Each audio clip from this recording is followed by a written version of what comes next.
কড়াইটা রাখবো, দিয়ে দিব খাসির মাথার মাংস, মাখিয়ে বসাবো আজকে। দিয়ে দিব 2-3টা তেজপাতা, 3 এলাচ দিয়ে দিব, আদা রসুন বাটা দিয়ে দিব পরিমাণ মতো, জিরা বাটা, লবণ, হলুদের গুঁড়া, মরিচের গুঁড়া, পেঁয়াজ কুচি দিয়ে দিব, দিয়ে দিব তেল, হাত দিয়ে একটু ভালো করে মাখিয়ে নিব।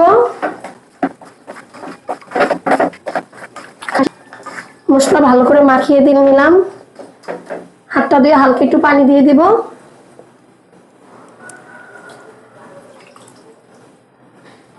ঢাকনা দিয়ে ঢেকে রাখবো 10 মিনিটের জন্য। চুলাটা এখন অন করে দিব। এখন 10 মিনিট পর দেখবো, এখন ভালো করে কষিয়ে জল দিয়ে দিব।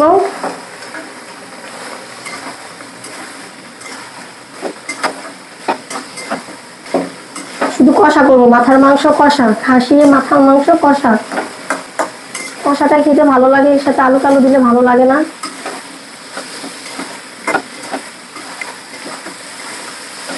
ভালো করে কষিয়ে নিয়েছি। এখন ফুটানো পানি দিয়ে দিব, আগে থেকে ফুটিয়ে রেখেছি পানি দিয়ে দিব, পানি গরম পানি দিয়ে দিব,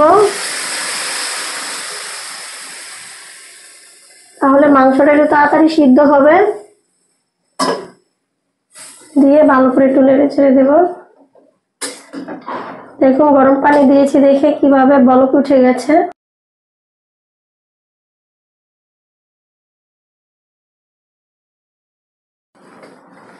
চুলার আঁচটা মিডিয়ামে রেখে আরো কিছুক্ষণ রান্না করে নেব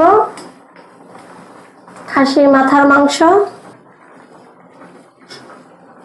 ঢাকনা দিয়ে ঢেকে দিব 5 মিনিটের জন্য, ভালো করে সিদ্ধ হোক। ফিরে আসবো 5 মিনিট পর। ফিরে আসলাম 5 মিনিট পর। প্রায় আমাদের হয়ে গেছে। জিরার ফাঁকি দিয়ে কিছুক্ষণ আবার জাল করে নেব। দিয়ে দেব 1 টেবিল চামচ জিরা গুঁড়া, ভালো করে নেড়ে চেড়ে মিশিয়ে নেব।